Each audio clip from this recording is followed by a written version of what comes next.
بالله من الشيطان الرجيم بسم الله الرحمن الرحيم الحمد لله رب العالمين وبه نستعين على أمور الدنيا والدين والصلاة والسلام على رسولنا محمد سيدنا محمد بن عبد الله بن عبد المطلب بن هاشم بن عبد مناف بن قصي بن كلب بن مرة بن كعب بن لؤي بن غالب بن فهر بن مالك بن نضر بن كنانة بن خزيمة بن مدركة بن إلياس عليه السلام بن مضار بن نزار بن معاد بن عدنان بن أدي بن أدري بن مقوم بن ناهر بن تاريخ بن يعرب بن يسجب بن نابد بن إسماعيل عليه السلام بن إبراهيم عليه السلام بن آزار بن ناهر بن أبير بن كنان بن أرفخشاد بن سام بن نوح عليه السلام بن محليل بن متوشلخ بن كنان بن أدواش بن شيث بن آدم عليه السلام وعلى آله وصحبه أجمعين ومن تبعهم بإحسان إلى يوم الدين سبحانك لا علم لنا إلا ما علمتنا إنك أنت العليم الحكيم قال رب اشرح لي صدري ويسر لي أمري واحلل عقدة من لساني يفقه قولي وبعد السلام عليكم ورحمة الله وبركاته. Yang saya hormati, yang saya segani, guru dan juga kakanda saya Al-Fadil Ustaz Abdul Rahman yang menjemput untuk datang ke Ranggu Cina berhajat untuk berceramah berkenaan dengan Maulidur Rasul. Jadi saya dengan Ustaz Tahang ni ibarat mayat lah. Saya ni mayat. Mayat ni bila dia pusing ke kanan dia nak melawan, bila dia pusing kiri dia nak ingkar, dia diam. Mayat dia nak boleh buat apa. Jadi kalau disuruh datang kita datang, disuruh berhenti sekarang kita berhenti, disuruh sambung sampai jam 10 pun saya sambung sampai jam 10. Boleh insya-Allah. Muka-muka lapar sudah ni. Jadi imtithalul awamir qilla min khilal adab. Menjunjung perintah guru dan juga kakanda kita ni dikatakan itulah sebaik-baik adab ya yang telah diajarkan oleh para ulama kita. Dan kepada saudara pengurusi majlis, tuan-tuan, seterusnya adik-adik yang dimuliakan oleh Allah Subhanahu wa taala. Pertamanya kita rafakkan setinggi-tinggi kesyukuran kehadirat Allah Subhanahu wa taala. Kerana dengan limpah kurniaan serta kasih sayang daripada Allah Subhanahu wa taala, kita diberikan peluang dan ruang oleh Allah Subhanahu wa taala untuk duduk di dalam satu majlis yang sangat besar. Majlis yang sangat agung, majlis yang mana fadilat di dalam majlis ini tidak akan didapati oleh orang yang setiap malam bertahajud. Dia tahajud tiap malam, dia baca Quran tiap hari, dia puasa sunat tiap-tiap hari. Tidak akan dia dapat fadilat seperti mana orang yang duduk di dalam majlis ini mendapat fadilat tersebut. Disebutkan di dalam satu hadis Nabi SAW bersabda. Nabi bersabda, "Ma min qaumin ijtama'u yadhkuruna Allah la yuriduna bidzalika illa wajha illa nadahu munadi minas sama' an qumu maghfuran lakum faqad budilat sayyi'atikum hasanat." Nabi bersabda, dan tidak adalah suatu kaum yang duduk berkumpul di rumah Allah. Yang pertama, yadhkurun Allah. Mereka duduk berkumpul ini semata-mata untuk mengingati Allah. La yuriduna bidzalika illa wajha. Yang kedua, dia duduk di sini bukan kerana terpaksa, bukan kerana kepentingan diri, bukan kerana kepentingan dunia, dan tidak ada apa-apa kepentingan lain kecuali semata-mata untuk mendapatkan nazarah, yaitu pandangan ridha serta rahmat daripada Allah Subhanahu wa taala. Jadi fadilat majlis ilmu yang akan disebutkan di akhir hadis ini hanya Allah akan beri kepada seseorang yang melakukan dua perkara ini. Yang pertama, dia duduk kerana Allah. Yang kedua, dia duduk semata-mata untuk mengingati Allah. Jadi sebelum saya lanjutkan lagi hadis ni, kita perbetulkan niat kita dulu. Kita perbetulkan niat, bukan mau dapat telur, bukan mau dapat makan-makan, tapi yang pertama semata-mata untuk mendapatkan ridha serta rahmat daripada Allah. Dan yang kedua, yadhkurunallah, semata-mata untuk mengingati Allah Subhanahu wa taala, la yuriduna bidzalika illa wajha. Tidak ada niat lain selain daripada itu. Siapa yang ada buat dua perkara ini pada majlis kita pada malam ini, illa nadahu munadi minas sama. Selesai saja majlis kita pada malam ini, dia keluar daripada pintu masjid ni, akan terbuka seluruh pintu-pintu langit. Minas sama'id dunya ila sidratil muntaha. Daripada langit dunia sehinggalah sampai ke sidratil muntaha. Langit yang kita nampak sekarang ini, dia tidak dikira sebagai langit yang pertama, belum langit yang pertama. Matahari, bulan, bintang, planet-planet sekalian semua tu, itu masih berada di langit yang disebut sebagai sama'ud dunya, langit dunia, belum langit pertama lagi. Langit yang kita nampak ini masih lagi langit dunia. Langit dunia dengan langit yang pertama jaraknya 500 tahun perjalanan. 500 tahun perjalanan. Langit dunia ini pun kita masih belum tahu di mana penghujungnya, di mana pengakhirannya. 500 tahun ke atas baru jumpa langit yang pertama. 500 lagi jumpa langit yang kedua. 500 tahun perjalanan lagi jumpa langit yang ketiga, sampailah pada langit yang ketujuh. Di atas langit yang ketujuh pula 500 tahun perjalanan. Di atas langit yang ketujuh ada satu tempat yang namanya Baitul Ma'mur. Apa namanya? Kuih Ma'mur. Baitul Ma'mur. Lapar, betul-betul lapar nih. Baitul Ma'mur. Baitul Ma'mur ni apa?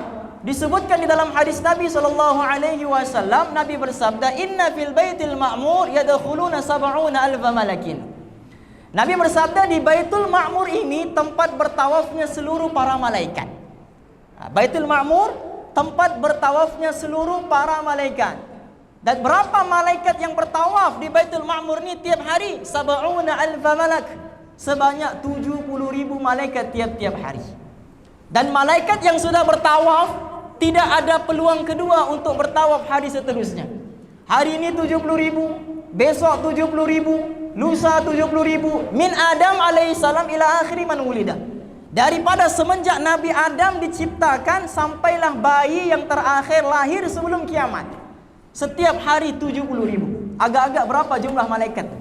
Daripada Nabi Adam tu 70.000. Esoknya 70.000 lain lagi. Esoknya lagi malaikat 70.000 lain lagi. Setiap hari ini sampailah bayi yang terakhir lahir sebelum kiamat.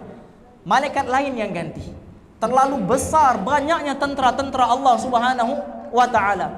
Dan semua malaikat-malaikat ini dipimpin oleh 4 malaikat. Yaitu malaikat Israfil, malaikat Israel, malaikat Mikail dan juga malaikat Jibril alaihi salatu wassalam. Malaikat Jibril lah yang akan mengetahui semua para malaikat ini untuk bertawaf. Jibril alaihi salatu wassalam di antara tentera Allah Subhanahu wa taala yang sangat agung, di antara tentera Allah Subhanahu wa taala yang sangat besar. Dan diriwayatkan di dalam kitab-kitab hadis, Nabi sallallahu alaihi wasallam nampak malaikat Jibril dengan tubuh badan dia yang sebenar ni. Dalam riwayat sebut ada riwayat kata 3 kali, ada riwayat kata 4 kali. Yang pertama ketika Nabi SAW menerima wahyu daripada Allah Subhanahu wa taala. Itu yang pertama. Yang kedua, ketika malaikat Jibril datang untuk membelah dada Nabi SAW untuk membasuh hati Nabi SAW. Yang ketiga peristiwa Isra dan Mi'raj. 3 ni saja. Dan inilah yang disebutkan di dalam hadis Nabi SAW. Bainama nahnu julusun 'inda Rasulillah sallallahu alaihi wasallam dzata yaumin إذ طلع علينا رجل شديد بياض الثياب شديد سواد الشعر لا يرى عليه أثر السفر ولا يعرفه منا أحد حتى جلس إلى النبي صلى الله عليه وسلم فأسند ركبتيه إلى ركبتيه ووضع كفيه على فخذيه وقال محمد أخبرني عن الإسلام فقال صلى الله عليه وسلم الإسلام أن تشهد أن لا إله إلا الله وأن محمدا رسول الله وتقيم الصلاة وتؤتي الزكاة وتصوم رمضان وتحج البيت من استطعت إليه سبيلا قال صدقت فعجبنا له يسأله ويصدقه قال فأخبرني عن الإيمان Qala an ta'budu qala an tu'mina billahi wa malaikatihi wa kutubihi wa rasulihi wal yawmil akhir wa tu'mina bil qadri khairi wa syarri. Qala sadaqta. Qala fa akhbirni 'anil ihsan. Qala an ta'budallaha ka'annaka tarahu fa in lam takun tarahu fa innahu yaraka. Qala fa akhbirni 'anis sa'ah. Qala mal mas'ulu 'anha bi'alama minas sa'il. Qala fa akhbirni 'an amaratiha. Qala an talidal amatu rabbataha wa an tara al hufat al 'arat al 'alata ri'a asy-syai' yatatawaluna fil bunyan. ثم انطلق فلبثت مليا ثم قال يا عمر أتدري من السائل قلت الله ورسوله أعلم قال فإنه جبريل أتاكم يعلمكم دينكم. Faham? Wah, faham dia. Ya, angguk-angguk dia, faham. Kisah berkenaan dengan Jibril alaihi salatu wassalam. Nabi sallallahu alaihi wasallam bila nampak Jibril alaihi salam terkejut Nabi. Ma'a'zamaka ya Jibril, betapa besarnya kamu ni wahai Jibril. Sebab apa? Sebab Nabi nampak waktu itu Jibril kakinya berada di bumi, kepalanya di langit yang ketujuh. Kakinya berada di bumi, kepalanya di langit yang ketujuh. Dia mempunyai 600 sayap, 300 sebelah kanan, 300 sebelah kiri. Kalau dia tutup 599 sayapnya, buka satu sayap saja, nescaya bumi dan seisinya akan tertutup. Terkejut Nabi melihat kedatangan Jibril alaihi salatu wassalam. Ma'a'zamaka ya Jibril, betapa agung, betapa besarnya kamu wahai Jibril. Kata Jibril, ya Muhammad, bukan aku yang lebih besar, ada malaikat yang lebih besar lagi daripada aku. Malaikat Jibril ni tuan-tuan, dia merupakan ketua bagi semua para malaikat, dan dialah malaikat yang paling terkecil di sekalian para malaikat. Yang kakinya di bumi, kepalanya di langit ketujuh, ada 600 sayap, itulah malaikat yang paling kecil yang Allah Subhanahu wa taala pernah ciptakan. Jadi kata malaikat Jibril, dia kata, wahai Muhammad, bukan aku yang lebih besar, ada yang lebih besar daripada aku. Maka dibawalah Nabi SAW bertemu dengan malaikat Israfil alaihi salatu wassalam, yaitu malaikat yang meniup sangkakala. Peniup sangkakala. Dia punya sangkakala sahaja tu, trompetnya tu ada 3 lubang 3 lubang dia.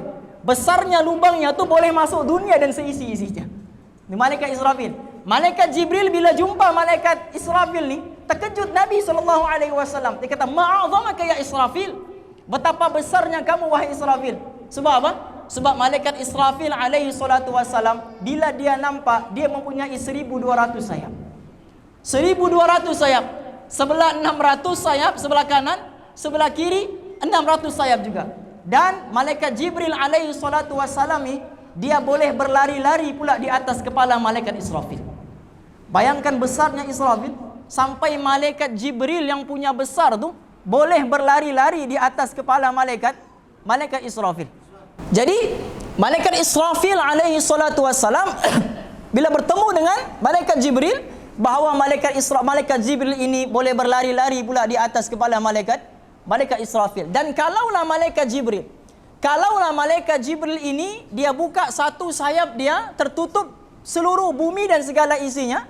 Tapi malaikat Israfil kalau dia buka satu sayap dia saja, dengan Jibril tu akan tertutup. Dengan Jibril tu akan tertutup. Besarnya malaikat Israfil. Kata Nabi, ma'a'zamaka ya Israfil, betapa besarnya kamu wahai Israfil, betapa agungnya kamu wahai Israfil. Kata malaikat Israfil, wahai Muhammad, bukan aku yang lebih besar, ada lagi malaikat yang lebih besar daripada aku. Maka dibawalah bertemu dengan malaikat Hamlatul Arsy, malaikat penanggung arash, malaikat yang menanggung arasnya Allah Subhanahu wa taala, wa kana arsyuhu 'alal ma', dan arash Allah Subhanahu wa taala ini berada di atas air. Maka malaikat yang menanggung arash Allah Subhanahu wa taala ini, bila dibawa Nabi bertemu dengan malaikat Hamlatul Arsy, malaikat penanggung arash, terkejut Nabi SAW. Sebab apa? Sebab apabila malaikat Israfil yang lebih besar daripada Jibril itu, yang boleh menutup malaikat Jibril dengan sayapnya, bila berdiri di sebelah malaikat Hamlatul Arsy, rupa-rupanya ibarat di antara telinga dengan bahu dia sahaja. Rupa-rupanya di antara telinga dengan bahu dia sahaja. Betapa besarnya malaikat Hamlatul Arsy. Dan mereka semua ini berpusat di Baitul Ma'mur. Dan 500 tahun lagi di atas bertemulah dengan Sidratil Muntaha. Jadi satu orang tadi, yang mana dia duduk dalam majlis ilmu dengan membawa 2 sifat ini. Yang pertama, niatnya kerana Allah. Dan yang kedua, yadhkurunallah, semata-mata untuk mendengar cerita-cerita tentang Allah. Bila mana dia keluar daripada pintu masjid ini, nescaya akan terbuka seluruh pintu-pintu langit, daripada langit dunia sampailah Sidratil Muntaha, dan akan ada satu seruan daripada langit yang akan mengatakan anqumu maghfuran lakum faqad budilat sayyiatikum hasanat.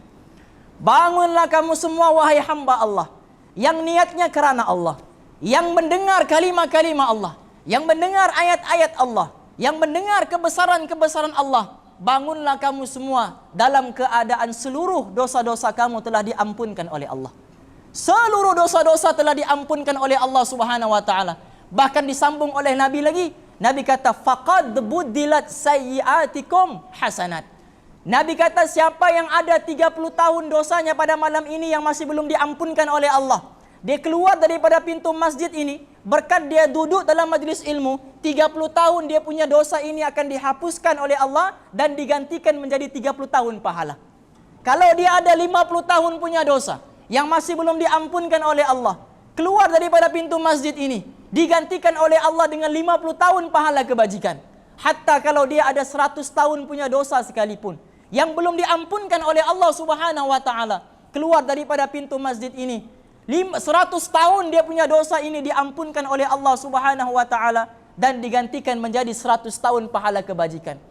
Bahkan disebutkan kalaulah sekiranya Allah Subhanahu wa taala mentakdirkan untuk mencabut nyawanya, dia keluar daripada pintu masjid ni, takdir Allah Subhanahu wa taala mendahului dia. Maknanya Allah Subhanahu wa taala mencabut nyawanya kembali ke pangkuan Allah Subhanahu wa taala. Sebab apa? Sebab kita tidak tahu. Kita tidak tahu siapa di antara kita yang akan pergi terlebih dahulu.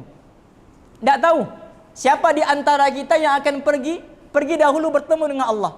Pokok kelapa boleh jadi kelapa muda jatuh terlebih dahulu daripada kelapa tua. Kita tidak tahu. Sebab itu satu kisah di dalam kitab Mukasyafatul Qulub yang diriwayatkan oleh Al-Imam Al-Ghazali rahimahullahu taala. Suatu ketika Nabi Yaqub alaihissalam bila mana diziarahi oleh malaikat Israel alaihissalam, malaikat pencabut nyawa. Malaikat pencabut nyawa datang. Malaikat Israel datang bertemu dengan Nabi Yaqub alaihissalatu wassalam. Kata Nabi Yaqub, "Ya Israel, ji'ta tazurana wa illa taqbil ruhana?" Kau datang ni untuk cabut nyawa kami kah atau untuk ziarah kami sahaja? Kau datang ni ziarah kami kah atau untuk cabut nyawa kami? Kata malaikat Israel, dia kata aku datang ni hanya untuk berziarah sahaja. Jadi malaikat Israel ni dia ziarah untuk para nabi sahaja. Jadi jangan berangan. Ya, jangan berangan malaikat Israel ni datang untuk ziarah antum hari raya nanti. Ya, jangan berangan. Dia datang ziarah kita, sedia tidak sedia, taat ke maksiat, bila sampai masanya, idza jaa ajaluhum la yastakhiruna sa'atan wa la yastaqdimun. Bila mana malaikat Israel ni sudah datang cabut nyawa, tidak akan cepat walau sesaat, tidak akan lambat walau sesaat. Jadi malaikat malaikat Israel datang bertemu dengan Nabi Yaqub alaihi salatu wassalam. Bila mana datang untuk berziarah, malaikat Yaqub Nabi Yaqub ni bijak juga.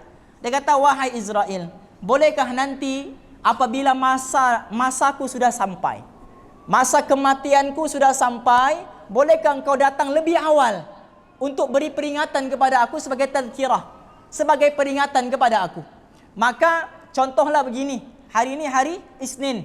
Contohlah, aku punya ajal nanti hari Jumaat. Misal, contoh, aku ni bukan ustaz ya, contoh ya. Misalnya hari Jumaat nanti ajalku sampai. Bolehkah datang lebih awal?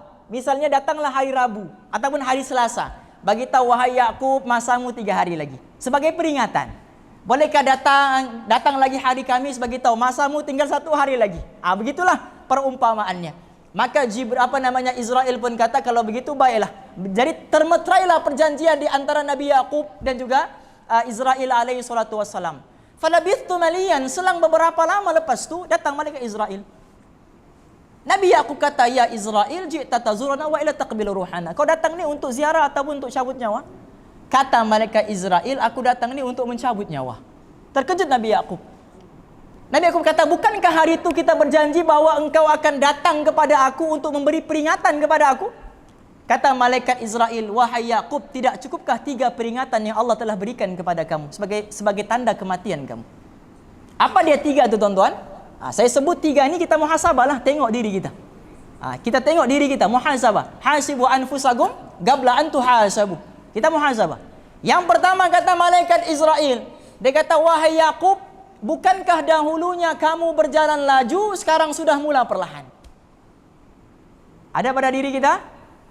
Dulu laju berjalan, sekarang sudah semakin perlahan, makin perlahan, makin perlahan. Naik tangga pun semput. Ya, naik tangga pun semput. Itu yang pertama. Yang kedua, wahai Yakub, bukankah dahulunya kamu berdiri tegak, sekarang sudah mula membongkok? Ada pada kita? Kalau ada, hati-hati, mungkin malam nih. Mungkin malam nih. Yang ketiga, kata malaikat Israel, dia kata, wahai Yakub, nih yang ketiga. Apa yang ketiga? Bukankah dahulunya rambut kamu berwarna hitam, sekarang sudah mula berwarna putih? Ada pada diri kita? Nih, rambut putih nih. Sebab itu rambut putih nih tuan-tuan, dia sebagai mudzakiran, sebagai pengingat bahawa dekatnya masa kematian. Sebab itu Nabi bersabda, la tantifu syaib fa innahu nuru yaumal qiyamah. Jangan cabut rambut putih. Nabi kata, la tantifu syaiba, jangan cabut rambut putih, fa innahu nuru yaumal qiyamah. Kerana rambut putih ini akan bercahaya nanti di hari kiamat. Kita tidak.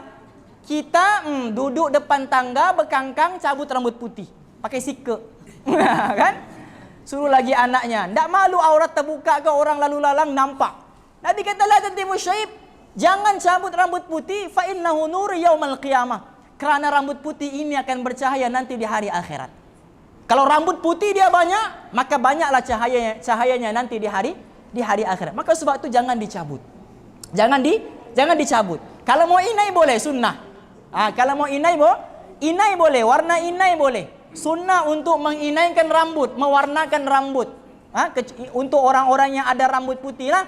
Kalau orang yang tidak ada rambut putih, hitam semua rambutnya, dia pergi inai, itu makruh. Sebab sunnahnya mesti ada uban. Mesti ada uban. Dan sunnah uban ni pula inai warna oranye, walaupun harus hukumnya warna biru, warna hijau, warna pelangi dia buat. Harus. Yang haramnya cuma warna hitam. Warna hitam tak boleh. Warna hitam tidak boleh. Sebab apa? Sebab nanti tertipu janda-janda tua. Ya. Dia tanya, berapa umurmu pakcik? 48. Bukan pakcik nak abang. Bukan pakcik abang. Berapa umur? 38. Padahal 83. Sebab apa? Sebab dia warnakan sudah rambutnya hitam, rambut putihnya menjadi warna hitam. Jadi kita tidak tahu ajal kita ini bila. Tapi ada orang yang mana bila dia duduk dalam majlis ilmu, takdir Allah mendahului diri dia. Dia keluar daripada majlis ilmu yang dosanya diampun, digantikan pula menjadi pahala kebajikan. Keluar daripada pintu masjid, dia meninggal dunia. Apa kata Nabi? Kayaumin waladathu ummuhu. Waktu dia mati itu sama seperti mana waktu dia dilahirkan oleh ibu dia, bersih daripada sebarang dosa. Maka sebab itu mulianya majlis ilmu. Apa saja perkara yang ada hubungan dengan agama, dia pasti akan mulia. Apa saja perkara yang ada hubungan dengan agama, dia pasti akan mulia. Di dalam kitab Matla'ul Badrain dia bagi tahu. Riwayat Nabi bagi tahu. Diriwayatkan Nabi bersabda apa? Man a'ana aliman au muta'alliman walau bi syurbatin ma'i. Kalaulah kamu membantu mana-mana orang alim, mana-mana ustaz, mana-mana orang yang mengajar agama, kamu bantu bukan dengan uang ringgit, bukan dengan tenaga, bukan dengan harta, tapi yang kamu bantu mereka walau bi syurbatin ma', hanya dengan seteguk air sahaja. Ustaz datang mengajar, dia bagi air dengan ustaz. Ustaz tu pun minum seteguk air saja. Nabi kata pahala minum seteguk air tu kalau kita khidmat dengan orang-orang alim, pahalanya faka'annama banal ka'bata sab'ina marrah. Pahalanya seolah-olah membina 70 kali Ka'bah. Seolah-olah membina 70 kali Ka'bah. Orang alim dia manusia biasa macam kita juga. Bahkan Nabi menyebutkan wa minan nasi unasan yadkhulunal jannata majana. Nanti di hari akhirat ada orang akan masuk syurga percuma tanpa dihisap. Percuma tanpa dihisap. Maknanya masuk syurga direct, percuma. Ini matlub hidup kita tuan-tuan. Ini maksud hidup kita. Macam mana mau masuk syurga percuma tanpa dihisap? Sebab dalam Bukhari ada hadis menyebutkan man husiba udziba. Siapa yang dihisap, dia pasti akan diazab. Siapa yang dihisap, dia pasti akan diazab. Jadi matlub hidup kita, maksud hidup kita, macam mana boleh masuk syurga Allah tanpa dihisap? Jadi Nabi bagi tahu ada beberapa orang nanti ini akan masuk syurga percuma tanpa dihisap. Sahabat tanya, "Man hum ya Rasulullah?" Siapakah mereka ini ya Rasulullah? Nabi bersabda, alladzina fi qulubihim dzarratan min hubbil ulama. Orang-orang yang mana dalam hati mereka ini ada sebesar biji zarrah kecintaan kepada para alim ulama. Itu saya tuan-tuan. Dalam hati mereka ada sebesar biji zarrah kecintaan kepada para alim ulama. Satu zarrah ni macam mana tuan-tuan? Kata ustaz kami, satu zarrah ni ibarat sebutir pasir yang halus dibelah 70 kali. Sebutir pasir yang halus dibelah 70 kali. Itulah satu zarrah. Orang yang dalam hatinya ada satu zarrah kecintaan kepada ulama akan masuk syurga percuma tanpa dihisap. Ulama manusia biasa macam kita. Dia makan, dia minum, dia beristri lagi, ya, beristri lagi. Apa namanya? Dia manusia biasa macam kita. Manusia biasa macam kita.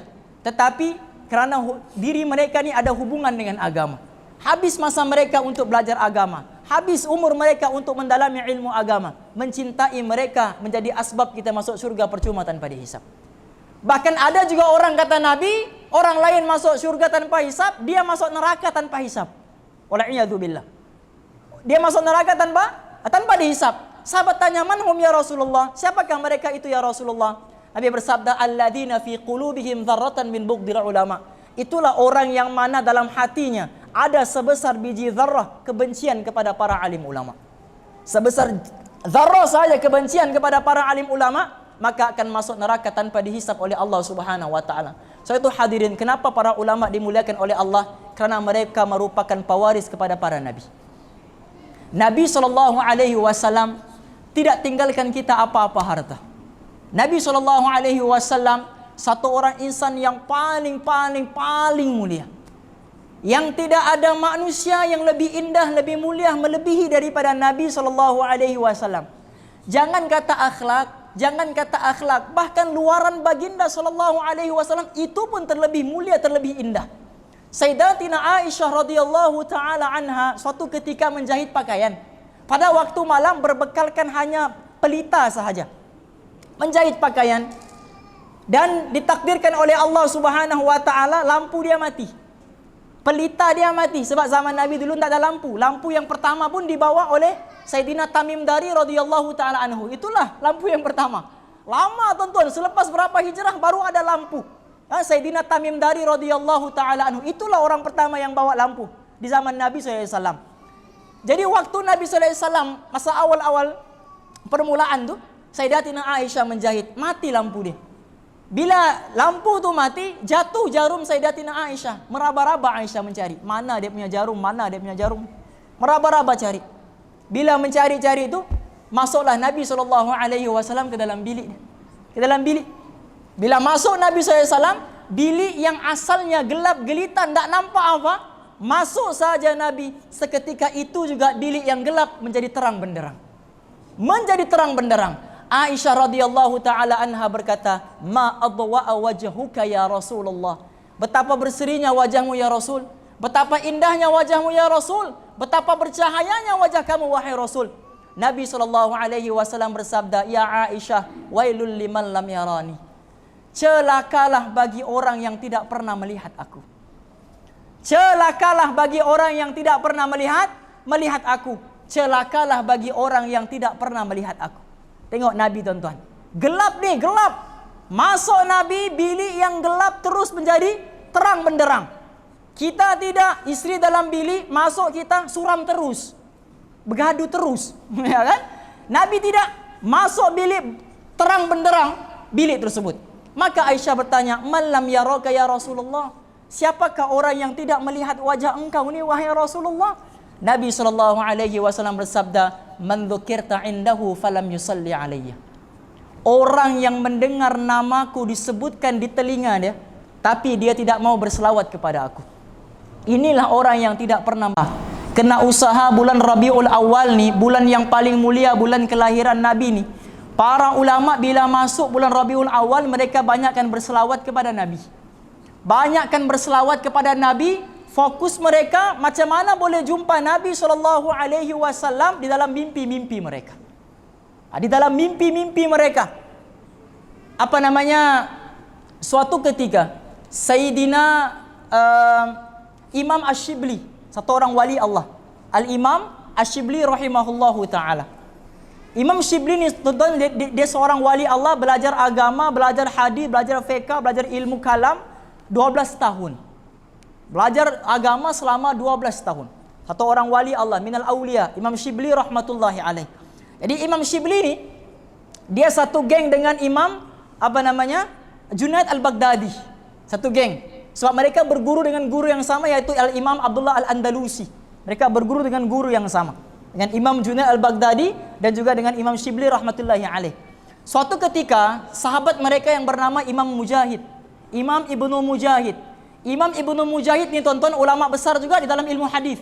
Jadi Imam Ibnu Mujahid ni waktu dia menyampaikan ceramah, tiba-tiba dia nampak Imam Syibli datang. Dia hentikan ceramah dia, jumpa dengan Imam Syibli rahmatullahi alaih, dia peluk Imam Syibli, dia cium dahi di antara kening Imam Syibli ni. Dia cium kening Imam Syibli rahmatullahi alaih.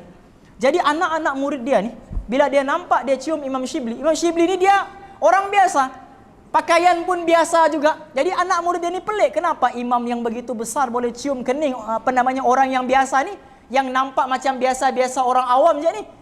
Jadi anak murid pun bertanya, wahai imam, kenapa engkau mencium kening al-imam lelaki tadi? Kenapa engkau mencium kening imam tadi? Orang tadi ni? Kata Imam Mujahid, dia kata, aku pernah bermimpi bertemu dengan Rasul sallallahu alaihi wasallam. Aku pernah bermimpi bertemu dengan Rasul sallallahu alaihi wasallam. Dan di dalam mimpiku itu aku melihat Al-Imam Syibli rahmatullahi alaih. Orang yang kamu nampak ni adalah satu orang imam, yaitu Imam Syibli rahmatullahi alaih. Dan ketika aku melihat Nabi sallallahu alaihi wasallam, pada ketika itu aku melihat Imam Syibli ada bersama dengan Nabi. Dan aku melihat Nabi sallallahu alaihi wasallam memeluk kepada Imam Syibli dan dia cium kening Imam Syibli rahmatullahi alaih. Maka di dalam mimpi itu pun aku bertanya kepada Nabi. Mimpi ini bukan dalil tuan-tuan ya. Mimpi ini bukan dalil. Tapi mimpi para ulama dia sebahagian daripada nubuwah. Mimpi orang-orang yang dekat dengan Allah minal aulia ni, dia sebahagian daripada nubuwah. Maka di dalam mimpi tersebut dia bertanya dengan Nabi sallallahu alaihi wasallam. Dia tanya, wahai Rasulullah, kenapa kamu cium dahi kening Imam Syibli rahmatullahi alaih? Maka kata Nabi sallallahu alaihi wasallam dalam mimpi tersebut, sebab Imam Syibli ni dia ada buat satu amalan yang orang lain tidak pernah buat. Dia ada buat satu amalan yang orang lain tidak pernah buat. Apa amalan dia? Sebelum solat, dia akan baca 2 ayat terakhir daripada surah At-Taubah yang dibacakan tadi. Sebelum mula qasidah tadi. Sebelum mula solat, sebelum dia angkat takbir Allahu Akbar, dia baca dahulu. Laqad ja'akum rasulun min anfusikum azizun 'alaihi ma 'anittum harisun 'alaikum bil mu'minina raufur rahim. Fa in tawallaw faqul hasbiyallahu la ilaha illahu 'alaihi tawakkaltu wa huwa rabbul 'arsyil 'azim. Lepas tu dia kata sallallahu alaika ya Rasulullah. Itu saja. Dia baca 2 ayat tu, kemudian dia kata sallallahu alaika ya Rasulullah. Itu saja. Lepas tu sembahyang zuhur begitu lagi, maghrib begitu lagi, isya begitu lagi. Begitulah seterusnya setiap sembahyangnya dimulakan dengan 2 ayat tadi tu dengan selawat sallallahu alaika ya Rasulullah. Maka dengan sebab itulah aku memeluk dan juga mencium kening Imam Syibli rahmatullahi alaih. Jadi setelah bangun daripada mimpi dia tu, dia pun bertemu dengan Imam Syibli. Dia tanya Imam Syibli, wahai Imam, adakah apa-apa amalan yang kamu buat sebelum solat? Dia kata ada. Saya baca 2 ayat terakhir, kemudian saya baca sallallahu alaika ya Rasulullah. Kata Imam Mujahid, inilah amalan yang saya bertemu dengan Nabi, yang menjadi penyebab Nabi SAW cium kening kamu. Itu tuan, banyakkan selawat kepada Nabi SAW. Orang yang paling dekat dengan Nabi SAW ialah orang yang paling banyak berselawat. Nabi tunjukkan dengan tangan dia. Nabi tunjukkan dengan tangan dia begini. Sababa wal wusta. Nabi kata, aqrabakum minni yaumal qiyamati. Orang yang paling dekat dengan aku nanti di hari kiamat. Dekatnya begini tuan-tuan. Sababa wal wusta. Seperti mana dekatnya 2 jari ini. Nabi kata orang yang paling dekat dengan aku nanti di hari kiamat dalam syurga Allah nanti begini. Siapa dia? Man aktsara salata alayya, yaitu orang yang paling banyak berselawat kepada aku. Jadi orang yang paling banyak selawat nih, hati dia akan menjadi baik. Hati dia akan menjadi baik. Hati dia tidak akan suka tengok keburukan orang, tidak akan suka tengok keaiban orang, tidak suka cari kesalahan orang, tidak suka fitnah orang, tidak suka cerita viral-viralkan aib-aib orang, tidak. Orang yang banyak selawat, dialah orang yang paling banyak juga akhlaknya. Sebab Nabi diutuskan untuk menyempurnakan akhlak. Innama bu'itsu liutammima makarimal akhlak. Bahkan disebutkan dalam Al-Quran, innaka la'ala khuluqin azim. Wahai Muhammad, engkau berada di atas akhlak yang sangat besar, sangat agung. Tuan-tuan, apa makna innaka la'ala khuluqin azim? Kalau ikut kaidah bahasa Arab memang luas lah. Kita ambil contoh, tuan-tuan. Kita ambil contoh. Bila disebutkan innaka la'ala, ala ni maknanya atas. Ala ni maknanya atas. Innaka la'ala. Bila disebut lam di hadapannya, dia menjadi taukid lah. Penegasan oleh Allah. Innaka la'ala khuluqin azim. Wahai Muhammad, engkau berada di atas akhlak. Ini, tuan-tuan, ini dipanggil apa? Mikrofon ataupun mukabbir saut, pembesar suara. Kita kata mukabbir saut alal maktab. Pembesar suara ini berada di atas meja. Bila sebut pembesar suara di atas meja, mana lebih tinggi, pembesar suara ke meja? Pembesar suara lah, sebab dia di atas meja dia. Al-hatif, hadal hatif alal maktab.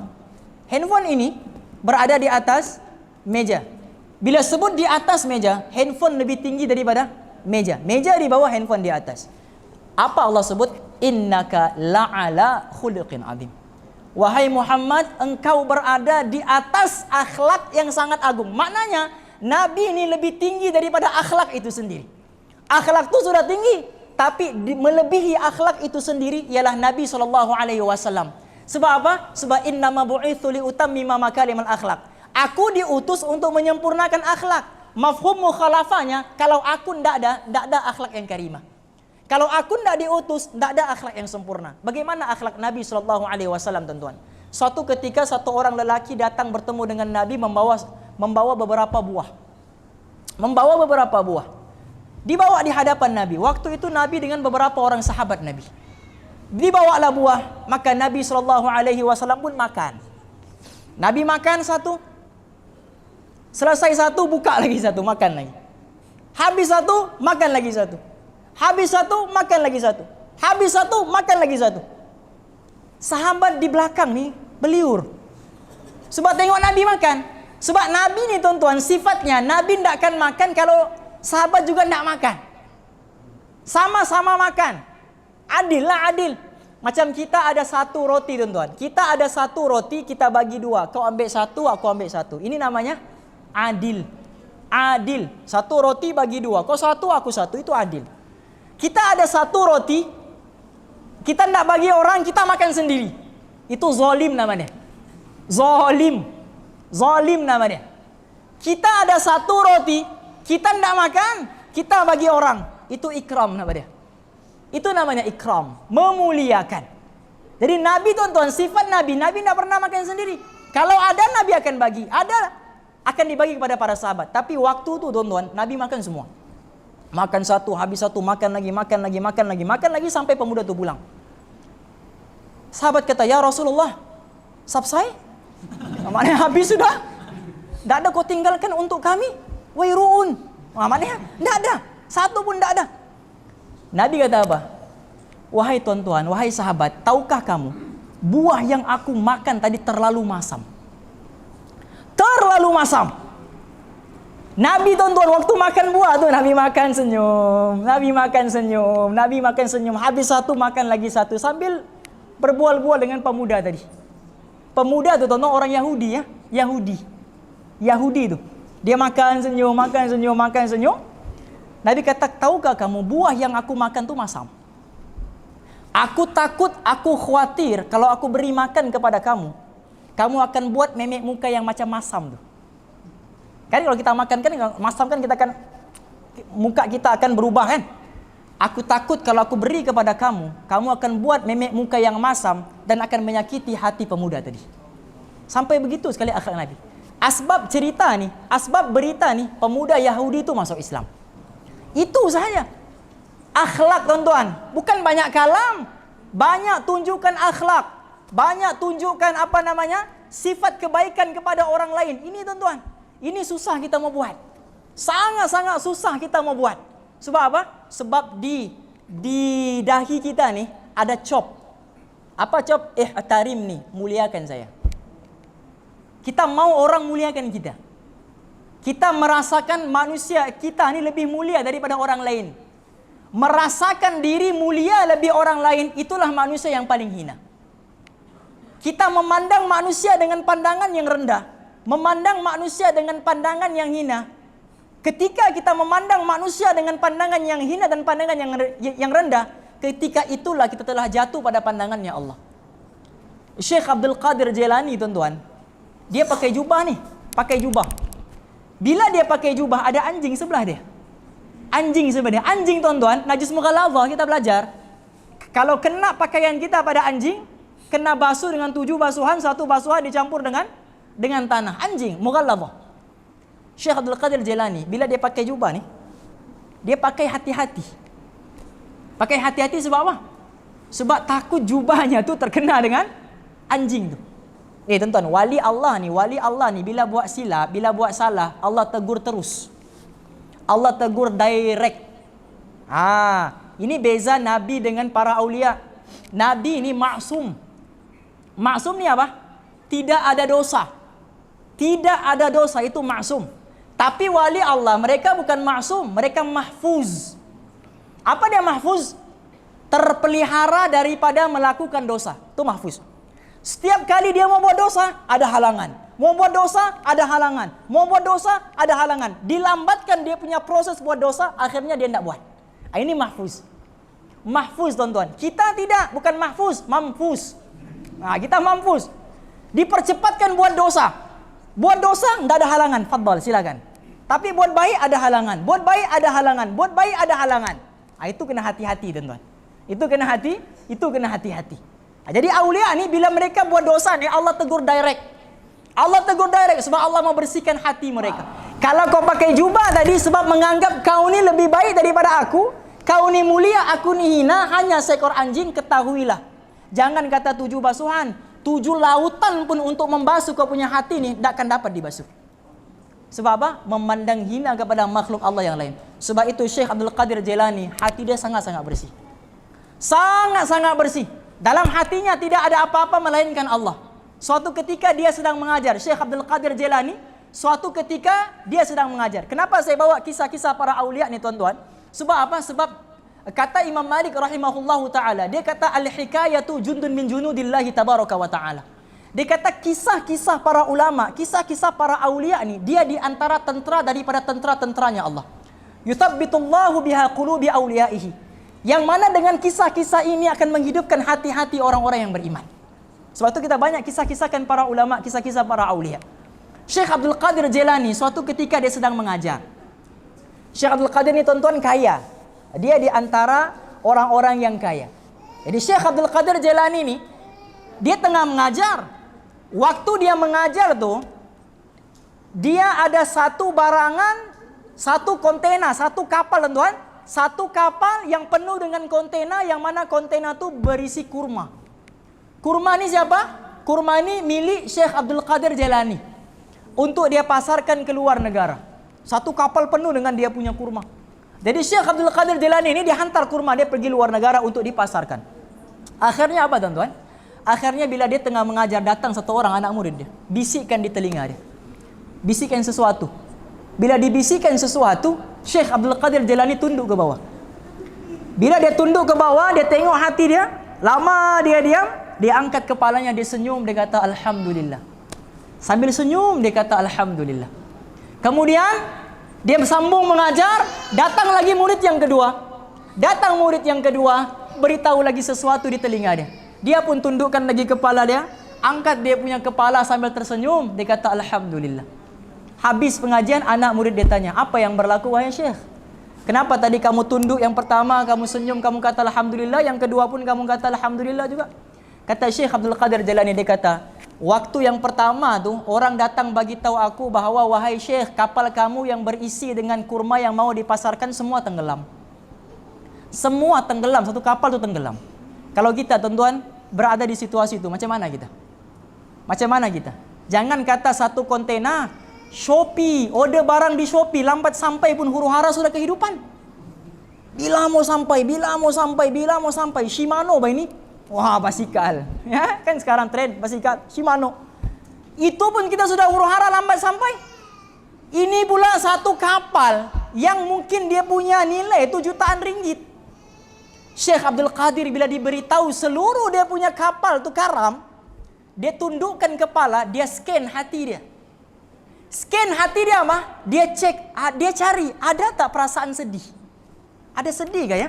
Ada sedih gak ya? Ada sedih tak ya dalam hati dia? Cek punya cek, scan punya scan, scan punya scan. Dia angkat kepalanya senyum. Alhamdulillah. Sikit sebesar zarrah pun tak ada rasa sedih. Kemudian datang lagi sahabat yang kedua tuh, bagi tahu. Dia mengajar, dia bagi tahu, wahai Syekh, minta maaf, salah informasi. Bukan kapal yang karam, kapal orang lain. Bukan kapal yang karam, kapal orang lain. Maka Syekh Abdul Qadir nih, apa dia buat? Dia tundukkan kepala, scan hati dia. Untuk cek hati dia. Ada tak perasaan gembira? Ada tak perasaan suka? Ada tak perasaan seronok? Dia cek, scan punya scan, scan punya scan, scan punya scan. Sikit pun sebesar zarrah pun tidak ada perasaan gembira. Sebab dalam hatinya hanya ada Allah sahaja. Inilah yang dipanggil halawatul iman. Halawatul iman. Sebab itu kata ulama, tafaqqadu halawatul iman ila thalathati asya. Carilah kemanisan iman itu pada 3 perkara. Pada 3 perkara. Fa illa, kalau kamu tidak jumpa juga 3 perkara ini, maka mintalah kepada Allah hati yang baru. Sebab hati kamu itu bukan lagi hati. Sebab kalau hati kamu betul-betul hati, dia akan terkesan pada 3 perkara ini. Apa yang pertama? Yang pertama, inda salati, ketika solat. Ketika solat. Carilah hati ketika solat. Kita tuan-tuan, kita punya solat masa kita belajar pafa, perkara asas fardu ain dulu. Kualiti sembahyang kita masa kecil waktu kita belajar dulu sama dengan kualiti kita sekarang. Tak ada peningkatan. Tapi bab dunia bukan main lagi kita tingkatkan. Faham bahasa Inggris, tak faham buat pergi kursus, tak faham lagi beli lagi kamus, tak faham lagi pergi lagi itu, pergi lagi ini, semata-mata untuk faham bahasa Inggris. Tapi sembahyang kita ini yang akan bantu kita dalam kubur nanti, sampai sekarang masih tak faham. Masih tidak faham Al-Fatihah, masih tidak faham tahiyat, masih tidak faham kunut. Apa kualiti sembahyang kita yang kita mau persembahkan di hadapan Allah? Sebab itu dalam Quran Allah kata apa? Allah bagi tahu kepada sahabat-sahabat Nabi. Ya ayyuhalladzina amanu. Wahai orang yang beriman. Tuan-tuan dengar nih ayat tuan-tuan. Ini sindiran halus oleh Allah kepada kita yang malas betul mau belajar nih. Apa kata Allah? Ya ayyuhalladzina amanu. Wahai orang-orang yang beriman. La taqrabus salata wa antum sukara. Jangan kamu mendekati solat dalam keadaan kamu mabuk. Nabi bagi tahu sahabat, sebab dulu arak bukannya terus haram langsung, tidak. Arak bukan terus haram langsung. Arak ni dia melalui peringkat. Peringkat pertama boleh minum tapi jangan banyak. Peringkat yang kedua boleh minum tapi sebelum solat tidak boleh minum. Peringkat yang ketiga haram terus. Dia ada 3 peringkat. Dia tidak macam khinzir, dia tidak macam riba. Riba ni haram terus, khinzir ni haram terus. Tapi arak tidak, dia melalui peringkat. Peringkat pertama boleh minum, tapi jangan banyak. Peringkat yang kedua boleh minum, tapi sebelum solat jangan minum. Jadi Nabi bagi tahu bahwa waktu itu masih lagi boleh minum arak. Allah turunkan ayat Quran. Ya ayyuhalladzina amanu, wahai orang-orang yang beriman, la taqrabus salata wa antum sukara. Jangan kamu mendirikan solat, jangan kamu mendekati solat dalam keadaan kamu mabuk, hatta ta'lamu ma taqulun, sampailah kamu faham apa yang kamu cakap. Sebab orang mabuk ni dia tidak faham apa yang dia cakap. Coba tonton tengok orang yang mabuk, apa dia cakap pun dia tidak faham. Bahasa apa dia guna pun kita tidak faham. Kita yang dengar pun tidak faham, apatah lagi dia yang bercakap. Ni orang mabuk tuan-tuan. Orang mabuk ni dia tidak faham. Dia tidak faham apa yang dia cakap. Al-Quran dalam bahasa Arab, sembahyang dalam bahasa Arab, sahabat orang Arab. Allah kata jangan kamu mendekati solat dalam keadaan kamu mabuk. Sebab kamu tidak akan faham apa yang kamu baca di dalam sembahyang kamu. Orang Melayu lagi hebat. Tidak mabuk, tidak paham-paham sampai sekarang. Tidak minum arak, tapi tidak paham-paham sampai sekarang. Al-Fatihah masih tidak faham, tahiyat masih tidak faham, Apalagi bacaan-bacaan di dalam tasbih-tasbih dalam sembahyang dah faham? Apa kualiti sembahyang kita mau bawa jumpa Allah? Dulu sembahyang kita begitu. Masa muda sembahyang kita begitu. Masa tua pun sembahyang begitu juga kah? Apa kualiti sembahyang kita? Inikah sembahyang yang akan menarik khazanah Allah kononnya? Wah, sembahyang Ustaz, sembahyang apa untuk tarik khazanah Allah? Sembahyang untuk tarik khazanah Allah, sembahyang untuk tarik nusrah Allah, sembahyang untuk tarik nusrah Allah. Jangan kata nusrah Allah, cuba dengan sembahyang kamu ni minta dengan Allah dulu. Minta dengan Allah, ya Allah bagi saya 1 gula-gula ya Allah, itu saja. Ya Allah, minta saya 1 gula-gula ya Allah. Tonton sembahyang hajat, minta gula-gula. 1 gula-gula saja, sebiji tuan-tuan, sebiji saja. Assalamualaikum warahmatullahi, Assalamualaikum warahmatullahi. Cek ada tak gula-gula depan mata? Kalau sembahyang ini belum mampu tunaikan hajat kita di dunia, macam mana sembahyang kita begini boleh tunaikan hajat kita di hari akhirat? Macam mana sembahyang ini boleh cegah kita daripada api neraka? Jadi cari tuan-tuan. Dan di antara perkara, di antara syarat untuk mendapatkan hakikat sembahyang ni, dia kena faham apa yang dia baca di dalam sembahyang dia. Itu yang pertama. Sebab tu kena belajar tuan-tuan, belajar hukum hakam sembahyang, belajar ilmu tentang fardu ain. Sebab ini wajib tuan-tuan. Hukumnya adalah wajib. Tuan-tuan beramal tapi tidak sembahyang, amalan tertolak. Di dalam kitab Syekh Ibn Ruslan Az-Zubat, dia kata apa? Faman bi ghairi ilmi ya'malu fa'amalahu mardudatun la tuqbalu. Siapa yang beramal tanpa ilmu, seluruh amalan yang dia buat itu akan tertolak dan tidak akan diterima oleh Allah. Sembahyang kita sudah belajar ke belum? Berapa rukun sembahyang? Apa perkara yang membatalkan sembahyang? Apa perkara yang makruh ketika sembahyang? Apa sunat ketika sembahyang? Apa syarat sembahyang, apa syarat sah sembahyang, syarat wajib sembahyang, itu kena belajar. Wajib bagi diri kita, wajib. Kalau tidak belajar berdosa. Itu yang pertama tuan, indah shalah. Yang kedua, inda dzikri. Ketika kamu berzikir, carilah hakikat iman, carilah kemanisan iman di dalam berzikir. Sebab itu tuan-tuan jangan kita tinggalkan zikir. Jangan kita tinggalkan zikir. Apa namanya disebutkan innal abda idza qala al-'abdu la ilaha illallah. Apabila seorang hambaku itu mengucapkan kalimat la ilaha illallah. Tuan-tuan sebut tuan-tuan la ilaha illallah. Sebut sekali saja ni. Sebut sekali sahaja ni apa Nabi kata? Idza qala al-'abdu la ilaha illallah. Bila mana hambaku, Allah sebut dalam hadis qudsi, bila mana hambaku menyebut kalimat la ilaha illallah, ihtazza dzalikal 'amudu baina yaday al-'arsy. Ada satu tiang daripada cahaya yang terletak di hadapan arasy Allah, tiang itu akan bergoncang dengan sekuat-kuatnya. Tiang tadi akan bergoncang dengan sekuat-kuatnya. Allah kata berhenti kamu wahai tiang. Berhenti, jangan bergoncang. Apa tiang itu kata? Dia kata ya Rabb, wa kaifa askun wa lam taghfir liqa'iliha. Wahai Allah, macam mana aku mau berhenti daripada bergoncang kalau kau tidak ampunkan semua dosa orang yang menyebut kalimah la ilaha illallah itu? Allah kata uskun wa qad ghafartu lahum. Berhentilah kamu daripada bergoncang sebab aku sudah ampunkan semua dosa-dosa mereka. Hanya dengan satu la ilaha illallah. Itu saja. Hanya dengan satu la ilaha illallah. Dan tonton jangan lupa juga untuk baca satu zikir, satu istighfar yang disebut sebagai sayyidul istighfar. Baca hari-hari. Baca subuh sekali, baca petang sekali, baca malam sekali. Nabi kata apa? Siapa yang baca zikir ini, sayyidul istighfar namanya. Kalau tidak hafal, boleh hafal mulai sekarang. Kalau tidak tahu, boleh cari. Buka Google Chrome, type sayyidul istighfar. Ataupun penghulu segala istighfar. Tak mampu hafal, sambil baca tu tengok, boleh juga. Sebab apa? Sebab Nabi kata, siapa yang baca doa ni waktu pagi, dia meninggal waktu petang, terus masuk syurga percuma tanpa dihisap. Siapa yang baca waktu petang, meninggal waktu malam, terus masuk syurga tanpa hisap. Siapa yang baca waktu malam, meninggal waktu pagi, terus masuk syurga tanpa hisap. Apa dia? Sayyidul istighfar.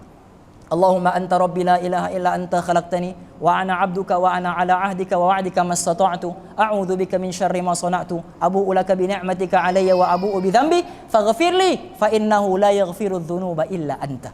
Itu saja, bukannya banyak pun. Tak banyak pun tuan-tuan, itu saja zikirnya pendek. Boleh baca sambil tengok juga. Baca waktu petang, meninggal, terus masuk syurga tanpa hisap. Jadi kena cari tuan-tuan hakikat iman kita waktu zikir. Waktu zikir. Dan yang terakhir apa? Inda qiraatil Quran. Carilah kemanisan iman di dalam kamu membaca Al-Quran. Kita hari ini tuan-tuan, mudahnya kita untuk melupakan Al-Quran. Jarang kita baca Al-Quran. Jarang kita mau hafal Al-Quran. Imam Syafi'i rahimahullahu ta'ala hafal Quran umur 7 tahun. Hafal Quran umur 7 tahun. Sebab tu tuan-tuan, kita ni yang tak mampu jadi hafiz Quran ni, kita kena sediakan orang untuk jadi hafiz Quran. Anak kita, cucu kita, sediakan. Ustaz, saya tak ada anak Ustaz. Cucu pun tak ada. Macam mana mau ada cucu? Anak pun tak ada. Saya tak ada siapa-siapa Ustaz. Saya hidup sebatang kara. Tapi Ustaz, saya ada harta. Saya ada harta. Apa yang dia buat? Dia bayarkan yuran orang yang belajar Al-Quran. Dia bayarkan yuran dia. Oh, pelajar ni tak mampu bayar yuran, dia bayarkan. Pelajar ni tak mampu bayar yuran, dia bayarkan. Semua pahala satu huruf yang dia belajar daripada Al-Quran, daripada kitab-kitab para ulama, satu huruf yang dia belajar, semua akan masuk saham pahala akhirat dia. Nanti di hari akhirat, bingung dia, kenapa aku punya pahala banyak betul nih? Aku mana pernah belajar Sahih Bukhari? Aku mana pernah belajar Sahih Muslim? Aku mana pernah belajar Mishkat?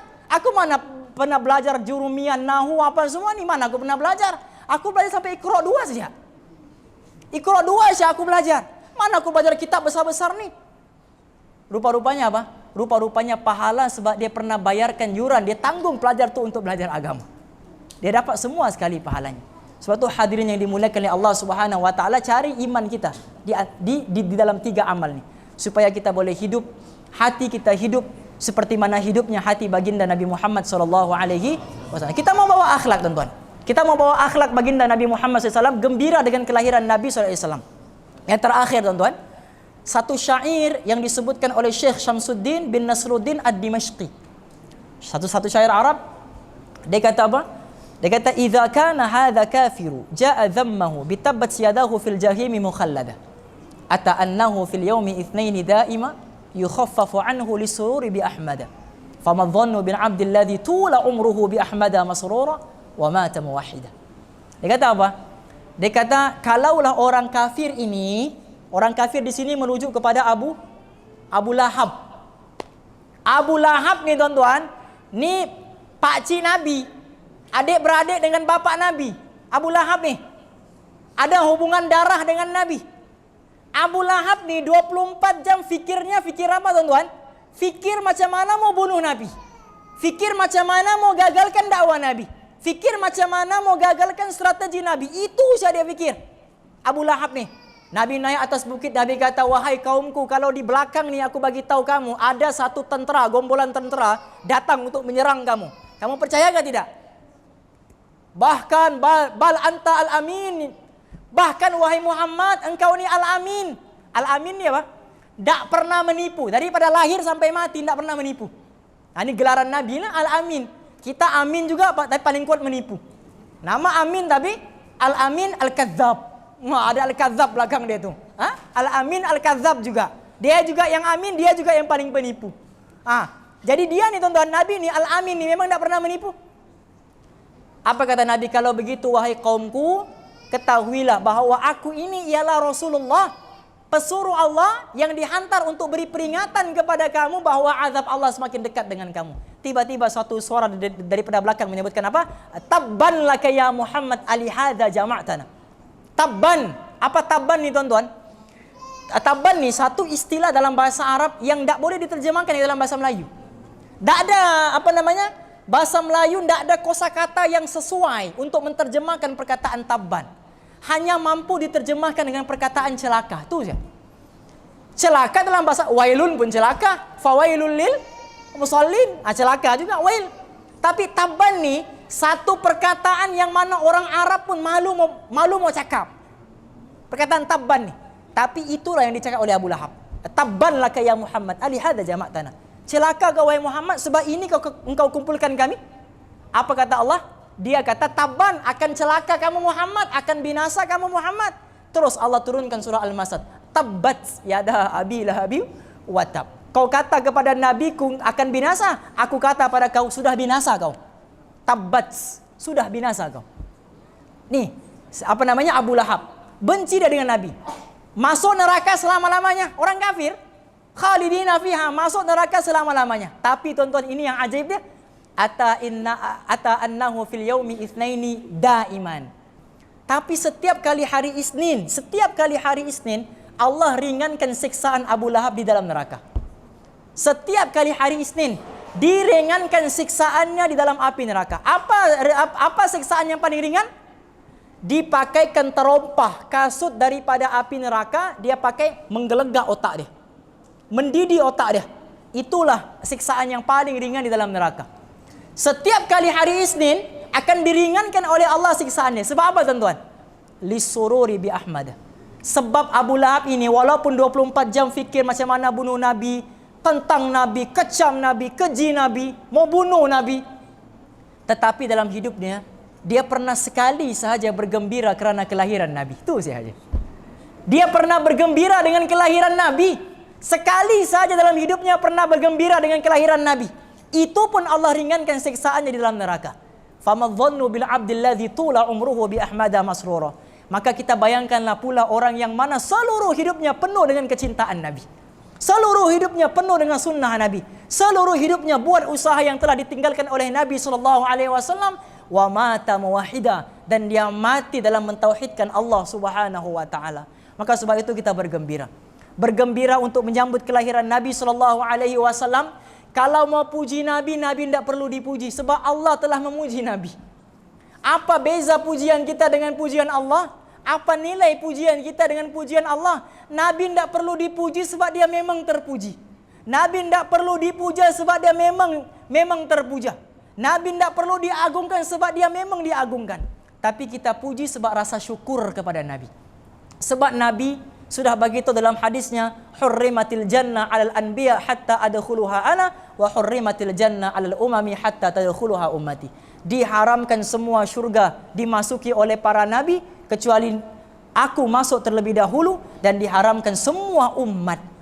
Diharamkan semua umat. Kita beza dengan umat terdahulu, tonton, jauh beza. Daripada umur pun jauh beza sudah. Ibadat apatah lagi. Umat dahulu zikir subhanallah, bercahaya gua. Bercahaya gua. Kita tidak zikir, bercahaya juga handphone. Tidak zikir pun bercahaya. Kita lebih karamah daripada kaum yang terdahulu. Mereka sujud di atas tempat yang keras, lekuk tempat yang keras tu, lamanya mereka sujud. Dibandingkan amal kita dengan amal orang jauh, tuan-tuan. Tapi kita ada Nabi kita. Kita mulia kerana Nabi kita. Sampaikan Nabi kata diharamkan semua syurga untuk dimasuki oleh semua para Nabi. Oleh semua umat. Hatta tadkhuluha ummati. Melainkan umatku masuk terlebih dahulu. Maka sebab itu hadirin yang dimuliakan oleh Allah Subhanahu wa taala, hidupkan kecintaan kepada Nabi, hidupkan kecintaan kepada sunnah Rasul sallallahu alaihi wasallam, berakhlak dengan akhlak Nabi sallallahu alaihi wasallam. Letakkan dalam hati kita bahawa aku ni lebih hina daripada orang lain lebih mulia daripada aku. Jangan pandang orang dengan pandangan yang hina, jangan pandang orang dengan pandangan yang rendah, jangan sebarkan aib orang, jangan buka aib orang, jangan pernah mengumpat orang. Kalau ada orang mengumpat, kalau ada majlis mengumpat, kita dengar orang mengumpat, lari daripada situ. Lari daripada situ. Sebab apa? Sebab Nabi kata pengumpat dengan pendengar sama-sama masuk syurga. Pengumpat dengan pendengar sama-sama masuk syurga. Sebab apa? Sebab kalau tidak ada pendengar, tidak ada pengumpat. Kenapa ada pengumpat? Sebab ada yang sedia mendengar. Sebab ada yang sudi mendengar. Sebab itu simple. Nabi kata pendengar, pengumpat, khalas, sama-sama masuk syurga. Jadi jangan kita dengar. Kalau ada orang mengumpat, lari daripada majlis pengumpat tersebut. Sampailah Allah Subhanahu wa taala tarbiyah kita punya hati, tarbiyah kita punya jiwa, akhirnya kita akan bertemu dengan Allah. Illa man atallaha biqalbin salim. Bertemu dengan Allah membawa hati yang sejahtera. Jadi hadirin yang dimuliakan oleh Allah Subhanahu wa taala, saya rasa cukup sampai itu. Moga-moga iktibar daripada malam Rabiul Awal kita pada malam ini, keluar daripada masjid ini, jangan sudah kita bawa hati-hati kita yang kotor. Tinggalkan hati-hati kita yang kotor. Seperti mana Nabi lahir bercahaya, kita keluar daripada malam ini pun dalam keadaan bercahaya hati kita. Bersihkan hati kita, sucikan hati kita, kerana hati ini merupakan pinjaman daripada Allah yang akan kita kembalikan kepada sang pemiliknya, yaitu Allah Subhanahu wa taala. Saya cukup sampai di sini. Moga-moga Allah Subhanahu wa taala berikan kepada kita kemuliaan untuk bertemu dengan Nabi sallallahu alaihi wasallam di hari akhirat kelak, dan Allah Subhanahu wa taala berikan kepada kita kemuliaan untuk melihat wajah baginda Rasulullah sallallahu alaihi wasallam dalam setiap mimpi-mimpi kita, khususnya pada malam ini. di dalam setiap mimpi-mimpi kita insyaallah taala. Mohon maaf sekiranya ada kesilapan. Nun wal qalami wa ma yasturun. Lillahi fi sabilil haq. Alhamdulillahi rabbil alamin. Thumma assalamu alaikum warahmatullahi wabarakatuh.